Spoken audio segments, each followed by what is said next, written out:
All right, jumping right into the fray here. Good morning, John King. Good morning, Peter. How are you doing? Good. You have another great guest on the show for us today? Oh, yeah. We've got the Speaker of the House, Montana legislature, of course. This is Austin Knudsen. He's joining us after apparently he's been running all morning. He was a little out of breath. I asked him if he joined with Mr. Bullock in the Boston Marathon, but it sounds like you've been run rampant over there, Austin. Yeah, I've been doing the Capitol Marathon, just running back and forth in the building. So don't you have like pages to do that for you? Unfortunately, I don't have the staff that the second floor does. Oh, okay. Aha. the suit and tie folks, huh? All right. So tell me how, in your view, we've been hearing some things, some good things, some bad things, as far as working together. Has this been a less contentious legislative session than last time? It depends on who you're contending with. Okay. I will say that working with the governor and his staff has been very good. He's got some very professional staff. They do a good job. That's been very good. Working within your own party and some members of your own party, yes, that's gotten a little contentious. I have to ask you, did you work under Schweitzer at all? So my first session, the 2011 session, Governor Schweitzer was still in office, yes, but I was a freshman. I didn't know where the bathrooms were, let alone where the governor's office was. All right, so I had very little to do with Governor Schweitzer. Kind of hard to compare and contrast the two administrations then. I'm really curious to hear. We've heard a lot about House Bill 2, that it might wrap up the legislative session early, possibly this week. And I want to hear what are the things that are being fought over right now. What's the hammer and tongs as you work this out? Well, honestly, the biggest thing we're trying to do right now is we're trying to figure out can we afford some infrastructure. So we've been meeting with both sides of the aisle, the governor's staff.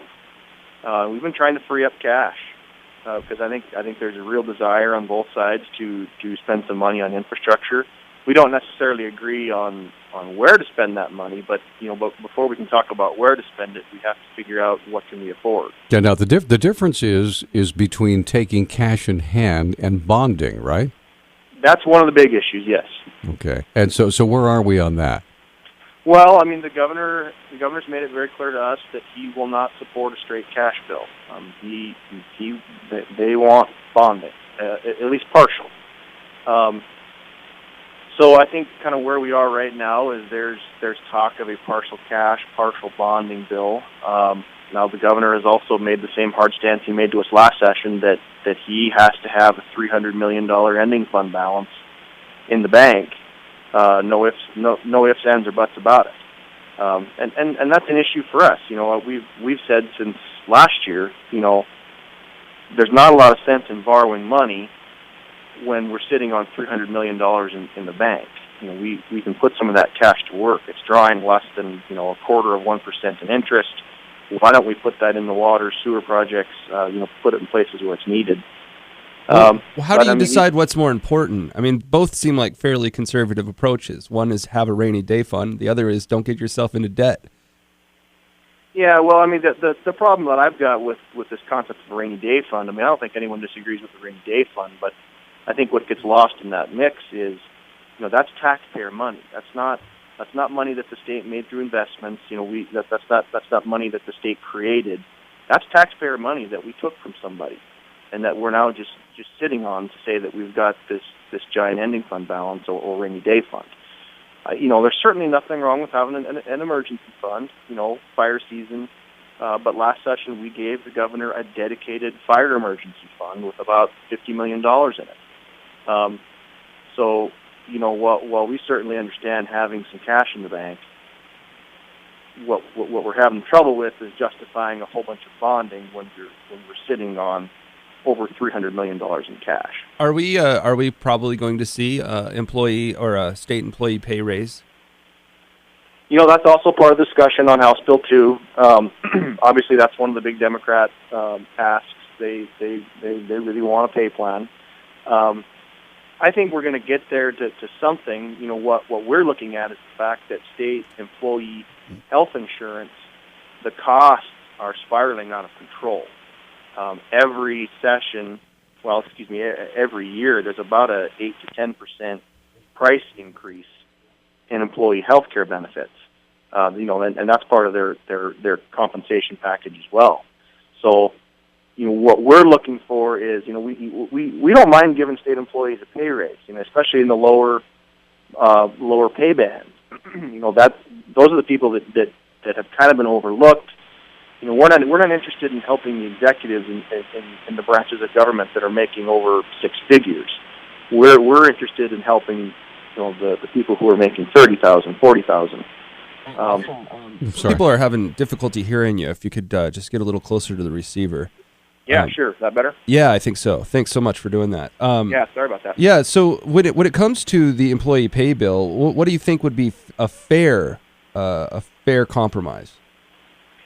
Well, I think they're not asking for a lot. They're only asking for 50 cents, and I think we can get there as long as we've got some health care reforms to try to control some of these costs on the health care.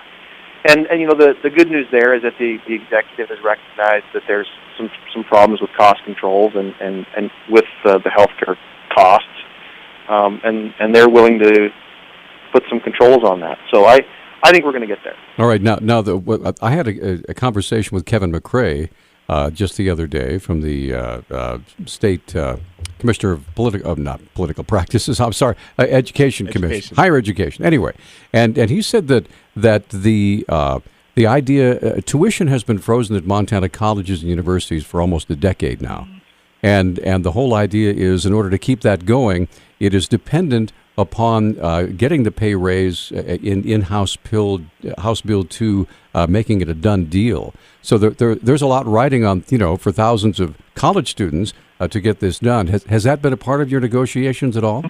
That hasn't. We haven't talked about the tuition freeze at all. Okay. Really? No one's bringing it up? I'm just kind of surprised. It seems to be getting a lot of play in the papers and in the public. No, I'm just to be completely blunt, no, that hasn't been part of the discussion.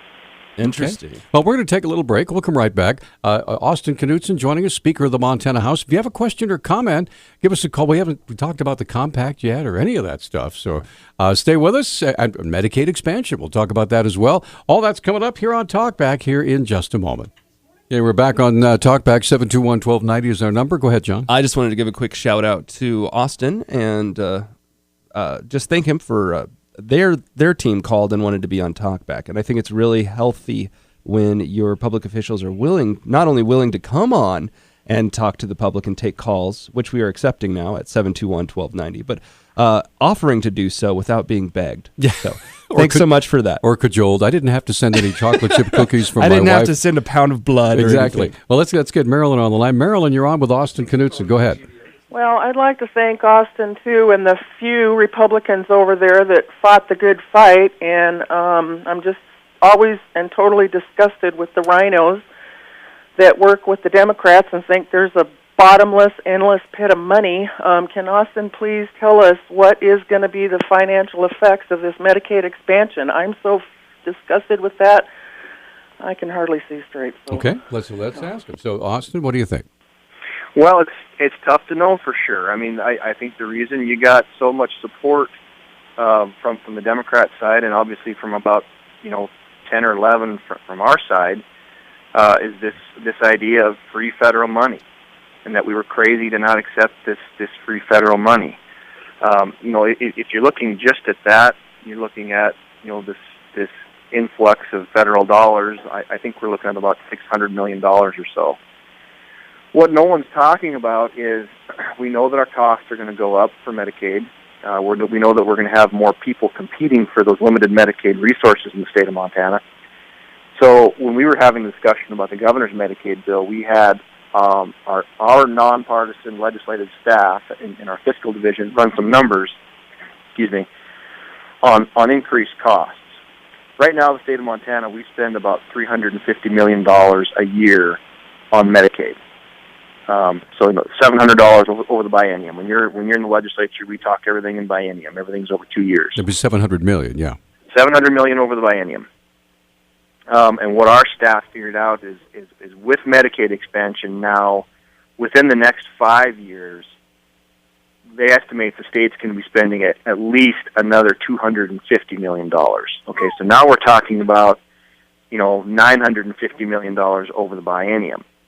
That's, we're talking real money now. Now you're talking about nearly $1 billion of the state budget that we're going to be spending on, basically subsidized health care. That's a huge portion of our budget. And the problem we've got is that we don't know where this is going to stop. And what happens if and when the federal government backs their money out of this thing? And that's one of our single biggest pieces of heartburn about Medicaid expansion. That the federal government is paying the bill now, but in a few years they're going to start ratcheting that back. And what happens if the federal government gets in a really tough financial spot? Because $18 trillion in debt apparently isn't that big of a financial spot. But what if they pull the plug on us? I understand that you don't like the Medicaid expansion, but I want you to compare and contrast Buttrie's bill with Governor Bullock's original bill. Do you feel that it's any better? Guys, I'll be honest with you. I'm not the Medicaid expansion guru. I've got some other guys in my caucus who've looked at these things forwards, backwards, and know the stuff inside and out. So I'm not an expert. But with that said, a lot of the guys that I trust who know these things very well actually think that that Senator Buttrie's bill was worse than the governor's plan. Wow. Why? I think there's a lot of false hope in Senator Buttrie's bill. I think there's a lot of there's a lot of ideas that that we're going to require some cost sharing. That we're going to have some job programs in here. We're going to encourage people to get off Medicaid by giving them some job training. And really what we've done here is we've added another layer of bureaucracy in state government. It also sounds like a healthy dose of social engineering along with it. Yes. All right, let's get back to the phones and say good morning to Susan. Susan, you're on with Austin Knudsen. Go ahead. Whoops. Stand by. Wrong one. Let's try that. Go ahead, Susan. You're on. I'm sorry. I share John's appreciation for you coming on, and I also agree with Maryland that I am disgusted with any Republican that voted to expand Medicare, and not Medicare, Medicaid. And that includes President George W. Bush when he increased Medicare with his expansion. Anytime we expand entitlements, what we're doing is making the dang taxpayer, that's you and me, pay. When somebody says it's free money, what the heck are they thinking? This isn't free money. It belongs to the taxpayers. And I also want to say that for the CSKT Water Compact, if Republicans and Democrats think that signing that water compact is going to save people money, they are crazy.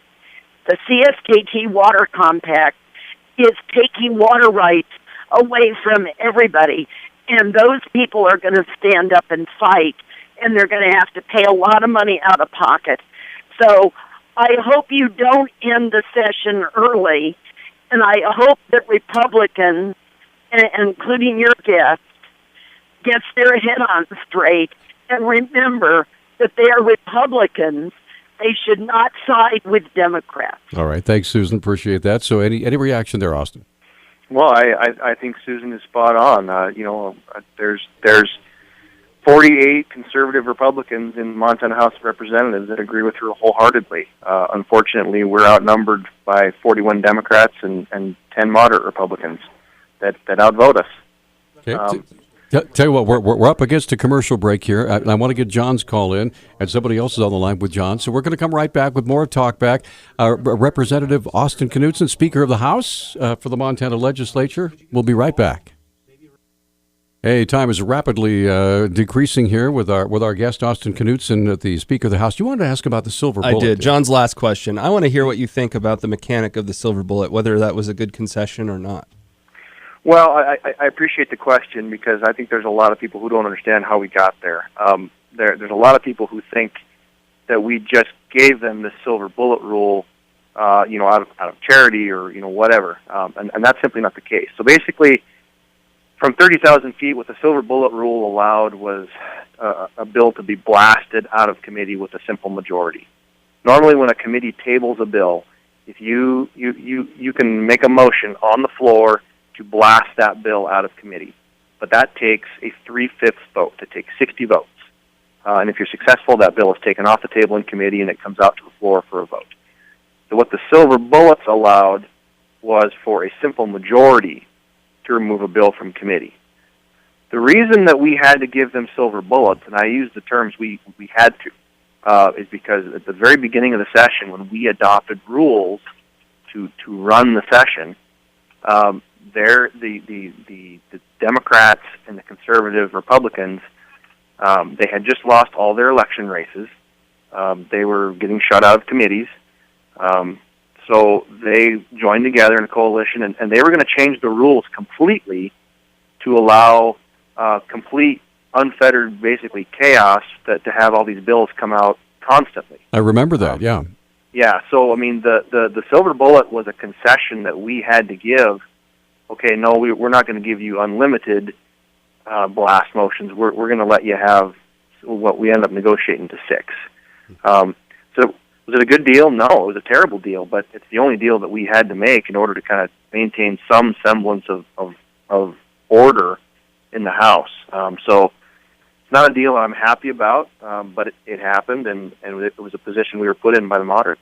All right, okay, let's get John on the line. John, thanks for holding. You're on with Austin Knudsen. Go ahead. All right, real quick, for Marilyn and Susan, hang loose regards to the front page of the Missoulian today. The irrigators are suing the state to block the signature, and the fact that Yeah, we're going to have one of those irrigators on talkback right after Austin's gone. Right at 9 o'clock. I was just wondering how Austin regards this suit, and does it have any validity, and is there a chance that there is hope yet? Thanks for your call, John. Unfortunately, running out of time, so go ahead, Austin. We've got about a minute. So really quickly, yeah, I think the suit's definitely got validity. I'm the one that stood in the House floor and said, if you're going to grant immunity from suit in the state of Montana, our Constitution requires a 2/3 vote of the majority, or excuse me, a 2/3 vote of the legislature. That wasn't done here. In a couple of separate places in the CSKT Water Compact, the bill grants immunity to the state and also to the new board that's being set up, immunity from suit. By our state constitution, that requires a 2/3 vote from the legislature, and that did not happen here. So, I put that on the record in the House floor. I put that on the record in the Rules Committee. And I basically told people that this was what was going to happen. You're going to get sued for violating the Constitution, and that's precisely what this suit has done. And yes, I think there's something here. And the timing that it came before the end of a legislative session is particularly significant, right? It is. I mean, they're asking for an injunction stopping the governor from signing the bill into law. I'm not sure how that's going to go. I mean, I'm an attorney, but I hesitate to offer too much of a legal opinion here. Yeah. But I think you may have some issues with the judicial branch infringing on the executive branch. Gotcha. Austin, we are out of time. Hey, listen, thank you for spending time with us. We look forward to visiting with you again. You bet. Thanks, guys. Thanks a lot. And Charles, I'm sorry about your call. We need to take our quick commercial break here at the top of the hour. We're going to be hopefully visiting with some irrigators and also Dr. Alex Apostle. So stay with us. All right, Peter Christian, John King, and joining us on the telephone this morning, Tim Orr is with us right now. Tim, what's the name of the organization that you're with? We're with the Flathead Joint Board of Control from the Mission, Jocko, and Flathead Irrigation Districts. Yeah, and I remember, first of all, I remember when you and your compatriot were here on Talkback, and I also remember your testimony a couple Saturdays ago before that committee at the legislature that went like 6.5 hours, something like that. So obviously the legislature has decided to go ahead and approve the compact, but I understand that you and your group have already filed suit. What is the nature of your lawsuit? Well, we've got this document in our country. It's called the Constitution. And number one, our U.S. Constitution, is very dear to us all. As well as that 1789, they finally got that one passed. And in Montana, we had a constitution passed in 1889, and it was amended in 1972. And anyway, this Constitution takes care of the little people, and that's what this is all about. The Constitution says that for the state to waive its sovereign immunity, that it takes a 2/3 vote from the legislature. Now, in what way does the state waive its sovereign immunity within the compact? In the CSKT compact, it's written in there that the state waives their sovereignty to accept this compact, and that all we're asking is that they take a look at it from a constitutional standpoint. Now, where would this suit be adjudicated? Are you talking about in district court, or would it be in U.S. federal court? Well, we've applied in both places right now at the U.S., actually the Montana Supreme Court and our district court here. So, a lot of it comes to whether or not it was a 3/5 majority, right? 2/3. 2/3 majority. So, Yes. Do you know why didn't that happen at the legislative session this time? Was there just not enough votes for it? Well, they changed the rules. They changed the rules to vote it out of committee first. They went from a 60 vote to a 51 vote simple majority. They done that on Thursday, 2 days before the folks showed up there to testify out of that committee. And then the next week, the speaker, raised a question, a constitutional question, for a 2/3 vote on waiving our sovereign immunity. And that's what this is all about. It's about our Constitution, the state's Constitution, and this can't be changed. It can't be challenged, Can you explain to the average listener how the CSKT compact infringes on the state's immunity? Excuse me, can you say that again? Yeah, you had said earlier that it takes away some of the state's immunity on water decisions. Yeah, it waives this compact. There's a whole bunch in there that we disagree with, but one thing there, it takes this. So the state waives its sovereign immunity as a state to ratify this, and it's a little bit complicated. And that's something I don't have all the legal terms with me right now, but immunity is immunity. Yeah. And Tim, the state's ability to protect itself and its citizens, right. basically. I think it's rather ironic that one of the catastrophic warnings that we kept receiving from all the commercials and all the people giving these dire warnings, if you don't pass this, then there'll be hundreds of lawsuits, and so the thing has now received a favorable vote in the legislature, and already there's a lawsuit. So right. it just seems like it doesn't matter which direction it goes. It's a lot of the portions of this compact are going to end up in court. Yes, and the legislature's been aware of this for 3 or 4 long years now, the legal ramifications of this. And that, like I said, that Constitution, it was designed to protect the little people from the big people.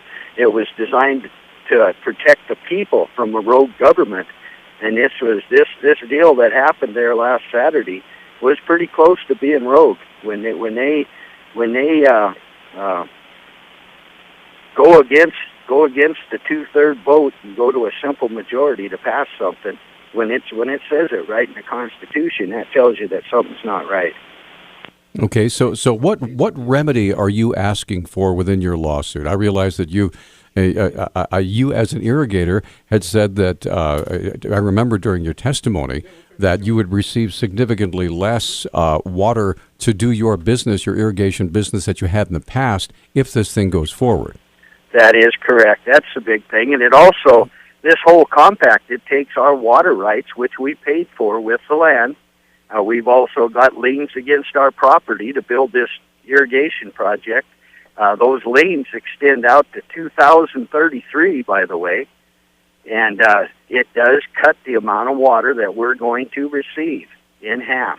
We've got a report done by Mr. Barry Dutton that verifies that. Who's Barry Dutton? he's a soil scientist there from Missoula, Montana. He was up here and did some work in the 80s and late 80s and early 90s. He actually took rain gauges and measured how much water was delivered to our ground. Soil scientist. What a cool job. I mean, so much alliteration. You're either a dirt doctor or a soil scientist. Scientist. It looks like we've got a call in for you. Tell you what, we're going to take a little break. And Susan, if you don't mind, I want to give you plenty of time to get your question. Also, Tim's going to be with us for a while, so we have another line open at 721-1290. We're discussing the lawsuit that was filed earlier this week by this group to try to stop the governor from signing the CSKT Water Rights Compact on constitutional issues. We'll be right back.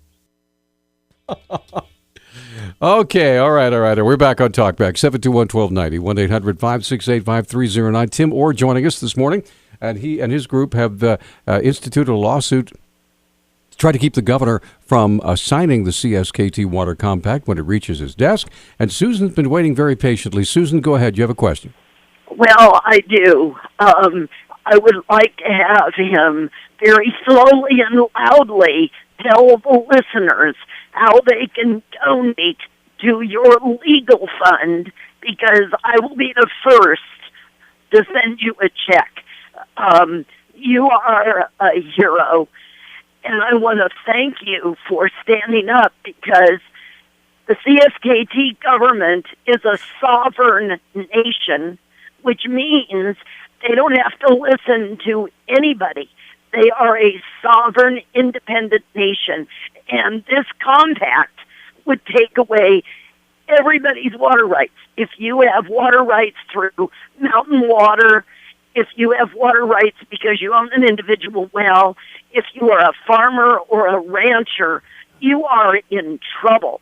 So I want your guest to slowly and specifically tell us your website and how we can donate, because I know for a fact the CSKT government has filled up every bank in the Flathead Valley, every bank in western Montana, and have their money stored in offshore accounts.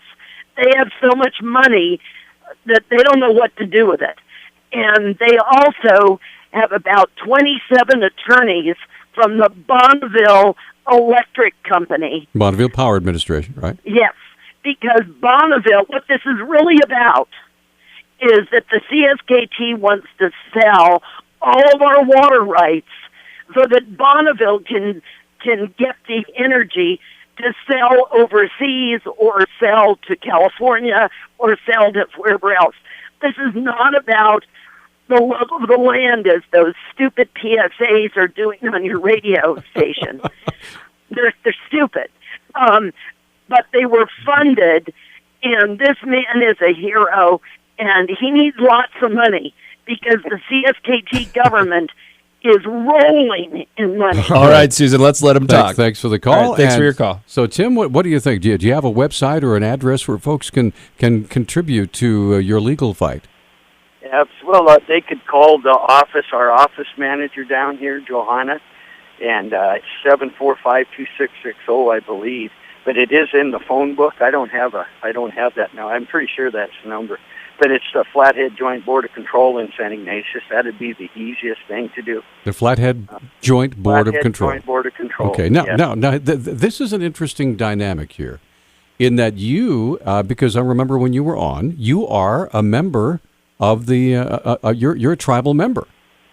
Yes, that's right. Correct. And so it just seems to me like why would you, as a tribal member, be opposed to this compact, which is supposedly for the CSKT tribes and for their for their water rights? I mean, to the average person just tuning in, they would say, well, why are you doing that? Well, there's one thing about this compact: it treats everybody the same. You get 50% of the irrigation water that you did before. It cuts it back, and you see that I'm in it for my friends and my neighbors, who I've lived with in this country my whole life, and my dad lived with my grandpa, and goes back to my great grandpa. Now, let me ask you this: I have heard, again, sometimes second and third hand, but I want to get it from you. Has there been repercussions for folks who live on the reservation who are not tribal members and those who are tribal members for actively and publicly opposing this compact? Yes, there has been. If I may ask, in what way? Well, if you have an agricultural lease with the tribe, they're pulling the leases if you have anything to do with the opposition. If you log timber, if you're a logger, they've warned them not to speak out against it. But yes, there has been some of the businesses as well. One of the local newspapers was threatened if they run pro articles that they will pull the newspapers from their stores or their businesses, tribal businesses. So yeah, there has been. I wanted to ask you a little bit about this. I understand there's a political practices complaint. Are you involved with that at all? No, that was done from the Republican Party up in Kalispell, I believe. It is a true thing. You've heard of this farm group. It was started by, actually, it was started with tribal money, or you might say taxpayers' money, but $1.8 million was given to a firm for PR to support this compact, and they in turn started that farm group. And anyway, they done some illegal lobbying over in Helena this year for the compact, and apparently the people over there have found a just cause to hear it. So there is a just cause to hear that case. However, I think it's interesting that I'm not sure how long it took for Mr. Model, Jonathan Model, the Commissioner of Political Practices, to actually get to that complaint, although to his credit, he has accepted it and has published it. That's correct. So, all right, let's get Candy on the line. Candy, you're on with Tim Orr. Go ahead. Hi. I also heard that and I heard this firsthand, and maybe Tim can confirm it, that some of the families some of the Indian families have had children taken away, and they've been I didn't know I was going to be right on. What is the word? They've been retaliated against through their families, some of these members of the tribe, and having their children or children of people they know taken away by CPS. So that's another thing, too. Okay. Thanks, Candy. So is that true, Tim? Is that something you've heard, Tim? We got some very brave young men from around here. There's a Hendrickson and a Lozal and a Buck, and they went over and testified to this over there in Helena.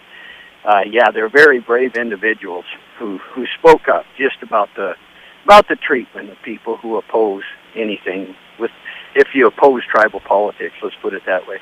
Okay, well, but we're up against another break, and Alan, we're going to ask you to hang on. Tim Orr is joining us. His group has filed suit to try to stop the governor from signing the CSKT compact on constitutional grounds. We'll come right back, continue this discussion. We have one line open, by the way, if you want to get through, 721-1290.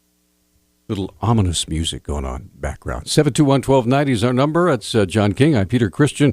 And joining us on the telephone, Tim Orr. We have a Facebook comment. Real quick, it's actually the phone number for the Joint Board of Control, 745-2090. 2090. Is that right? Yeah. Okay. I got that mixed up, didn't I? I just wanted to make sure everyone got the right number and didn't wake up someone there you didn't go. want to be woken up. All right, let's get Alan on the line. Alan, thanks for holding. You're on with Tim. Go ahead. Yeah, good morning, Tim.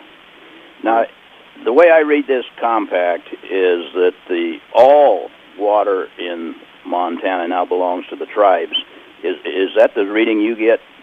It's pretty close. Yeah, they've got control over just about clear over the Musselshell River. Over here in western Montana, just western Montana, the last number I heard. Now, if you can figure in square miles, it gives them control of 29,900 square miles of Montana. Pretty big piece of property. Now, that's not counting all that over east of the mountains. Yeah. In order to determine how much water an irrigator is using, are they proposing to put meters on all of these wells and all of these water sources? That is correct, yes. Who is going to pay for those? Well, state of Montana, the taxpayers, of course. That's an interesting subject. Well, now hold on a second. If the tribe wants to to meter the wells, shouldn't the tribes pay for the meters? I would like to think so, but that ain't the way it happens. You see, what I'm saying is I've got an irrigation well, and somebody's going to come and say I have to put a meter on that to determine how much water I use, because right now nobody knows. Yeah. And now, like domestic wells, now they're saying it's not going to bother, but any type of irrigation well. Well, this is an irrigation well. Yep. And my position on that is you put a well on meter on that, you do it at your own risk. Because that's your land, right? This is my land. Right. See, this whole thing was never thought out. That's right. That's another issue we have, and the tribe is going to have unfeathered access on property. Hey, Alan, we got to let you go because we got one more caller. This is a perfect example of you have to pass it first to find out what's in it. Thanks for your call. Well put. All right, JR, you're on Talkback with Tim. Go ahead. Yeah, I was just wanted to say something about Tim. He's a very humble person and wouldn't say this, but his own grazing leases have been taken away from him by the tribe, and he had an irrigation job here for years. He was a very good, I can't think of the word. He was the head of the crew, and he was also fired from his job because he opposed this compact. So he's lost a lot. Tim has. I just wanted people to know that because he won't tell you that. Thanks for your call, JR. Thanks, JR. Appreciate that. Any last words before we let you go, Mr. Orr? Well, thank you very much for calling me. And this is dear to all of us here, all of our irrigators. There's 2,400 who really never got a chance to talk with the state or negotiate, and that's what breaks your heart in this land we love so much. Our government is for the people and by the people, and it's too bad that they overlooked this many people. And just like that gentleman just said, it impacts the whole doggone state, access problems and everything else, and funding and money, and I just feel that they didn't treat the people of Montana very well. They weren't represented. I think the state negotiated from Jennifer Fielder stated that so well, that the state negotiated from a point of weakness and let its people down. All right. And our deal is we've always been over there. We brought the law, we brought history, we brought facts for 3 years over there now, and it's a lot of it was ignored. Not by all. There's some fierce fighters in hell, and I'm proud of them. Those people who stuck up. All right. Hey, Tim. Listen, thanks. Give us that phone number one more time, John, would you? Yeah, it is 745-2090. 2090. All right, Tim. I'm sure folks will be getting in touch. Yeah, thank you very much. You bet. And let us know how that suit progresses. I'm really interested to see that. Okay, we're going to take a quick break, and I understand that we may be having a call from Dr. Alex Apostle to talk about another vote in the legislature. Evidently, kind of dashed the hopes of Hellgate Elementary and increased the stock, if you will, for the School District 1 about their expansion. So we're going to come right back, hopefully with more of Talk Back here in just a moment. 721-1290, 1-800-568-5309. Those are our numbers. You can also get in touch with us on our Facebook page at Facebook/KGVO. We're trying to get in touch with Dr. Alex Apostle from the School District 1. Yeah, he's perfect. Great. We got him on. Excellent. Let's do that. All right. Dr. Apostle, good morning, sir. Good morning, Peter. It's a pleasure to see you again, sir. I had a chance to visit with you yesterday over at Hellgate. Big doings over there. And I understand that there was a story that cleared the wire. I'm just going to read it to you here. It says a handful of Montana representatives have reversed their votes and overturned a proposal to allow residents of smaller school districts to establish their own high schools. The House failed Senate Bill 107 on a vote of 48 to 52 yesterday after narrowly approving it on a preliminary vote last week. So what does that mean? Obviously, that means that Hellgate Elementary, at this point anyway, is going to be barred from putting forth their plans for a new high school. So when it comes to School District 1, what does that mean to you?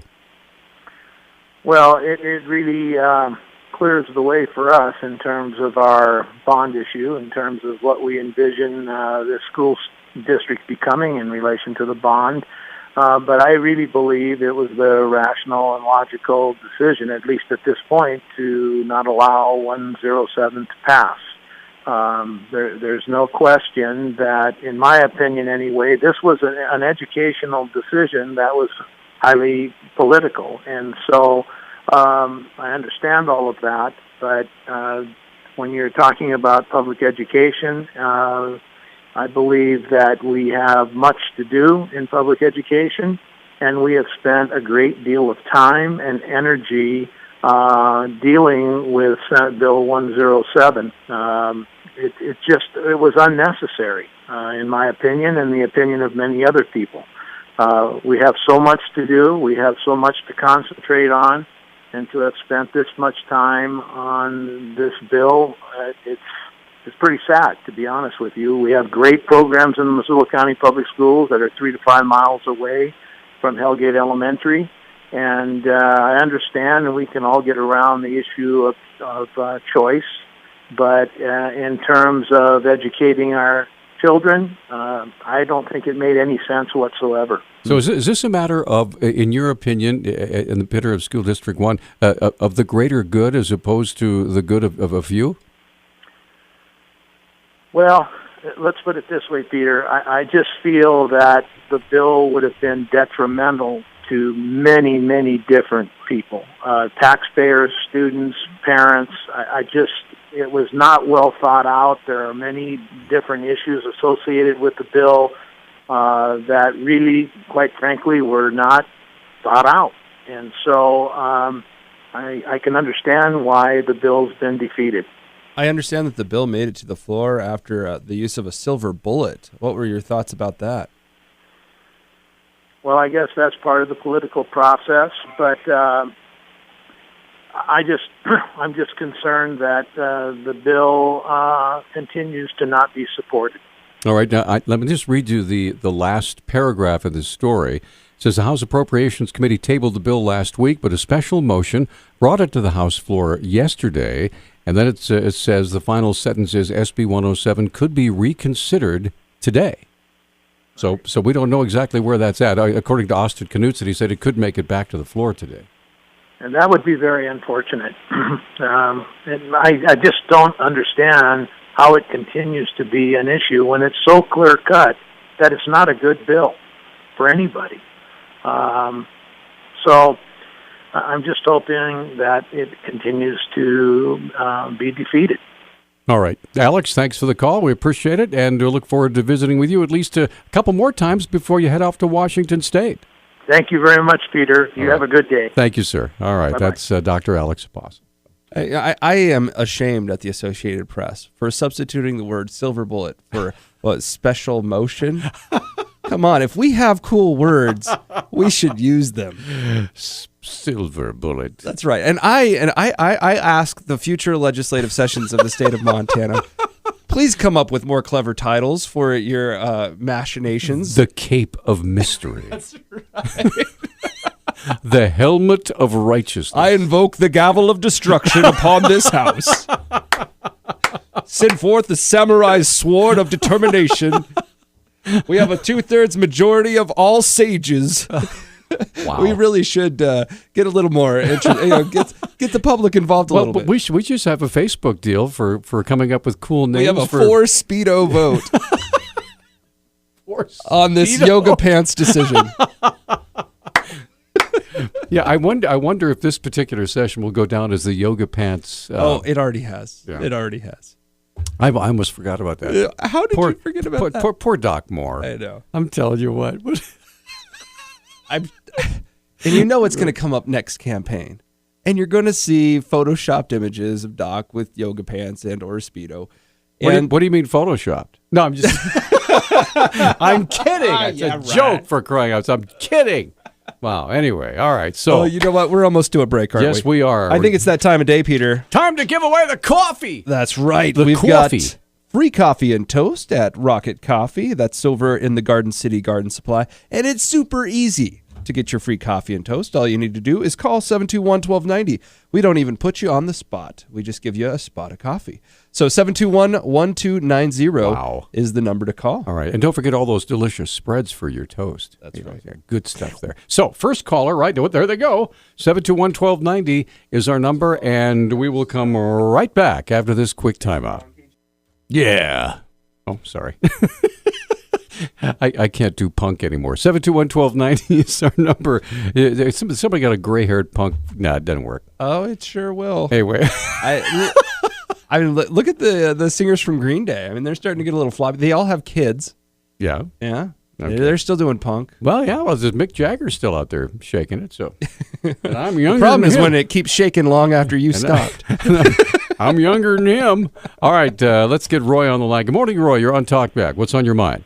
Yeah, good morning. I'd like to go back to the guest you had on the show, Tim. He's very well educated, it sounds like, on the SWATA compact. I have to admit I'm not up to speed on it. But correct me if I'm wrong, he mentioned that the suit is about, and it seems to be that the legislature passed this bill without a two-thirds majority required by the Constitution. There's a certain portion of the vote that was done without using what the suit maintains as a constitutionally mandated two-thirds majority. All right, and so I understand. And it's really difficult. There's a lot of legal stuff going on in there. There were several different votes that went on during the compact, but this particular one, from what I understand, took the state's right to protest away, and that is something that has to be done. And the Constitution, the Montana Constitution, specifically states that you can't do that without a two-thirds majority. Oh, okay. Well, this should have never made it to the governors because. Well, it's not there yet. It's not there then. I thought he was. Yeah. I thought he was. Well, it is. He hasn't signed it. Yeah, it's in the queue. Yeah, it's in the stack. He's got to wait for a time when it'll get the most publicity. Right. Exactly. Oh, okay. Yeah. Well, it's passed the legislature then, evidently. Yes. But that's the part the part under contention in this lawsuit is that it didn't pass the legislature with enough, because if you're going to change the Constitution or Montana's constitutional role of governance, then you need a two-thirds instead of just a simple majority. And they're arguing that this compact does that and thus necessitates a two-thirds vote. Okay, well we have to uphold the Montana Constitution. We can't follow the federal government and trash the U.S. Constitution and trash the rule of law, ignore the rule of law in order to get some bill passed, whether that bill is a good bill or whether it's a bad bill. We ought to go by the Constitution, the Montana Constitution, and go by all the rules in the Constitution for the passage of a bill. And I applaud that man and those gentlemen who are trying to force the legislature to take this bill back and do it the right way. Now, what's interesting, Roy, and I would like to, on the interest of fairness, I would like to, obviously, quite a few of the people that voted for this, all right, are attorneys, obviously, right? And because they're in the legislature? Well, I'm sure that there are quite a few attorneys in the legislature. It's no secret. There's lots of lawyers in the legislature. Well, what I'm saying is I would like to find out what their view is as to why they felt it was appropriate to pass this with a simple majority rather than the two-thirds majority. I'd like to hear that side, in addition to what we just heard today. Because only one of those two stories was actually possible. So... Yeah, I don't care about the attorneys. I care about my Constitution. Okay. I love my federal Constitution, and I love my Montana Constitution. Both of them, the foundation of both of them is the Bill of Rights and the federal Constitution and the Declaration of Rights and the Montana Constitution. If we trash our Constitution in Montana, we're no better than the sleaze that's going on in Washington, and the people are going to suffer. These Bill of Rights, this Declaration of Rights protects not just the little people, but all the people in Montana. Those are their rights, and hey, Roy. Gotcha. They have to be upheld. Thanks for the call. The rule of law has to be upheld, and we don't have any semblance of a decent government, whether it be state or federal anyways. Got it. Thanks, Roy. Appreciate the call. All right. We got a couple Facebook comments here. The first one, it was actually a question for Tim, who couldn't stay with us, but he said that he was wondering about, this is Mitchell, saying that a bunch of non-tribal ditch riders were fired by the CSKT He threw that out as a question. Then Sue says, the Republicans talk a lot about less taxes until they want them. SB 107 would affect us all, not to mention duplicate services for less effect. MCPS has great clubs and organizations in schools already, and the schools are within 5 miles of Hellgate Elementary. I hope they keep defeating it.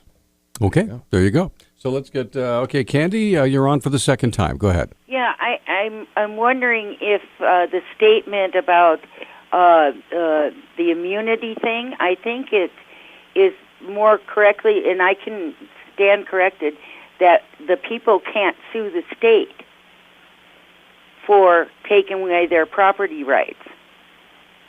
I think it's more that the state can't be sued. Okay, well, that could be. I'm not clear on it, so I'll have to get some clarification from people who know. And as far as Hellgate goes, the high school, I think it's terrible they shot that bill down, because I think that Hellgate deserves the right to be able to leave the District 1 system, because it's a socialist system.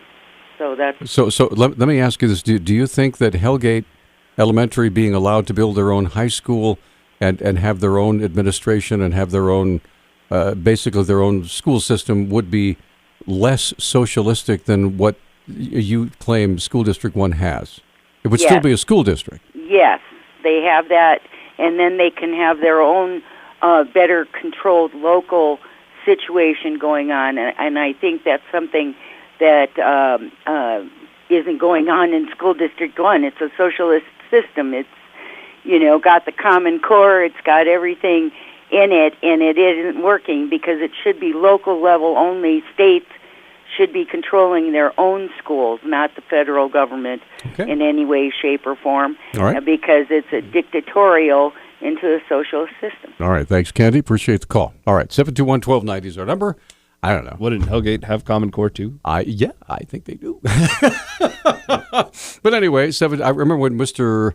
What was the gentleman's name who was here from Hellgate Elementary? Oh, I can't remember his name. Reichelt, I think, or Reinhold? Yeah, something. I'm sorry. Sure. Forgive sorry me. for butchering your name live on the radio, but this is live radio where we make mistakes. The name is frequently. escaping me. And anyway, put forth a pretty powerful presentation as to why they should be allowed to do what they want to do. So anyway, and that's why we try to put both sides on, so you guys can listen and make up your own minds. So like Sue has one opinion, Candy has another. We're going to take a quick 1-minute timeout. We'll come right back and wrap things up on Talkback here in just a moment. It's Talkback, 721-1290. Getting ready to wrap things up for Wednesday. We've had a very eventful show. We've had Austin Knudsen on. We had Tim Orr on. We had Dr. Alex Apostle on. My goodness. And now we've got Catherine on. Yes, the one, the only, the fabulous. Hi, Catherine. How are you? Hi, Peter. So after that build-up... you really got to shine now. Oh, boy. Make it good. Well, I wanted to ask for clarification, actually, from what Tim said. He mentioned that the Water Rights Compact will affect water rights all the way through the Musselshell River. Is that correct? That's what he said. That was his assertion, yes.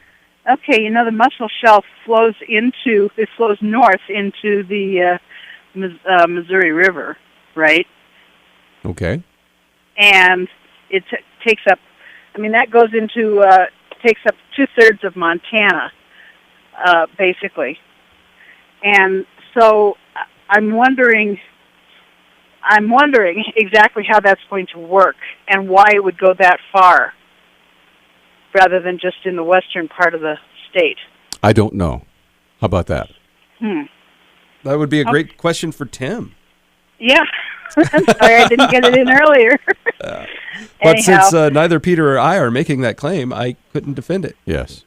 Okay. And I'm one of those guys that doesn't mind saying, I don't know. I don't know. Well, the Musselshell, it flows from, from the Broadwater, from Townsend and that area all the way over, to... You're talking to the wrong guy. You're talking to a guy that doesn't hunt, fish, bike pike, canoe, kayak. I wouldn't know. What is bike pike? That sounds pretty I wouldn't know intense. The Missouri from the prickly pear. I have not a clue. So. Okay, well, maybe somebody does, and somebody can answer, and somebody can call in. So, at any rate, and I'm you were woefully mentioning, ignorant. Total change of subject. What did you think of the monkey story? Oh, I got to read that. So this is pretty interesting. This is out of NPR, actually. The title is New York Judge Grants Legal Rights to 2 Research Chimps. What? And no, it's not Peter and I. You evil person. It's by Krishnada Kalabur. And here's how it goes. A New York judge has granted 2 research chimps the right of habeas corpus, a move that allows them... You mean habeas chimpus? to challenge their detention. The decision, says Science Magazine, effectively recognizes chimps as legal persons, marking the first time in U.S. history that an animal has been given that right. What? So if you're inside the womb, you are less valuable than a chimp. Unless, of course, unless you have a woman who has a little chihuahua that's like, my baby. You know what I mean? You know what I mean? So the order dated April 20th requires Stony Brook University to appear in court and provide a legally sufficient reason for keeping the 2 chimps, Hercules and Leo. A hearing is scheduled for May 6th. The Non-Human Rights Project, or NHRP, the group that filed the case on behalf of the chimps... The Non-Human Rights Project? Yeah. Said in a statement that it believes that Manhattan Supreme Court Justice Barbara Jaffe's order, quote, implicitly determined that Hercules and Leo are persons.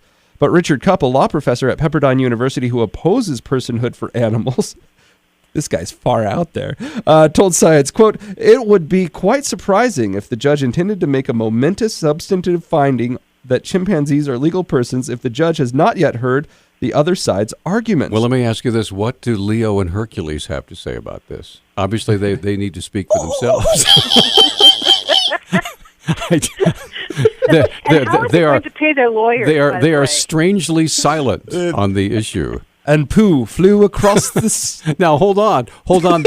There could be contributing confusing factors here. Are they a couple? Oh. Are they? I mean, are they cellmates? Are they research cage mates? What? Who knows?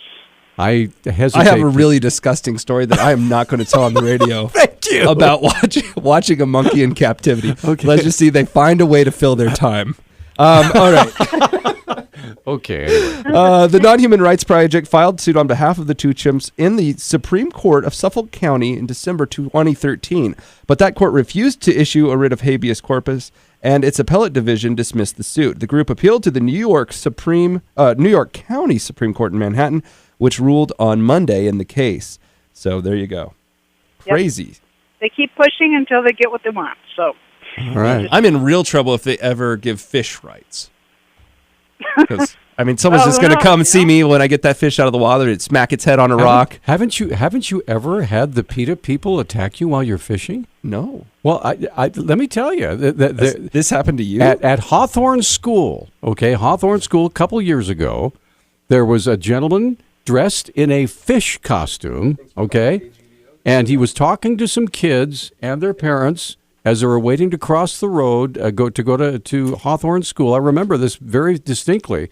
And he, or the people representing PETA, said, how would you like it if you were swimming along, minding your own business, and there was a cute little worm there, and you grabbed onto it, and you chomped onto that because you were hungry, and they pulled you out of your natural environment, pounded you on the head with a hammer, slit open your skin, pulled out your guts, and cooked you and ate you.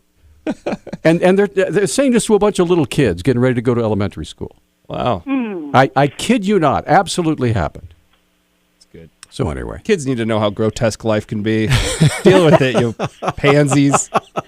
All right, Catherine, thanks. All right, sure. Bye. Appreciate the call. And Elena, you're going to wrap things up. We have a minute. Go. Well, this will go quick. Okay. If you want answers, and Catherine, if you would like to hear answers too, then you guys should have Dr. Catherine, another Catherine, Vandermoor, come on and answer all your questions. About what?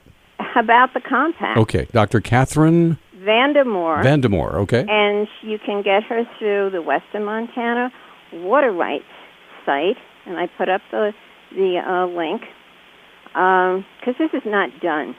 They talk about the other 6 tribes. Only 2 of them have their compacts actually completed and done because Congress didn't have to approve it because it didn't involve any federal money. But the rest of them do.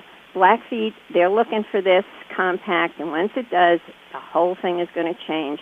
And, yeah, it affects everything right going to the coast, the Pacific coast. All right. Thanks, Elena. Bye. Appreciate the call. Always a pleasure. 721-1290. And we're up. We have less than a minute, so don't have time to take any more calls. What's coming up on tomorrow's fabulous radio program? Well, we should have an interesting discussion of at least about... Oh, we're out of time. No, I'm just kidding. Chris Polinas will be in talking about the VA clinic and some troubles people have had.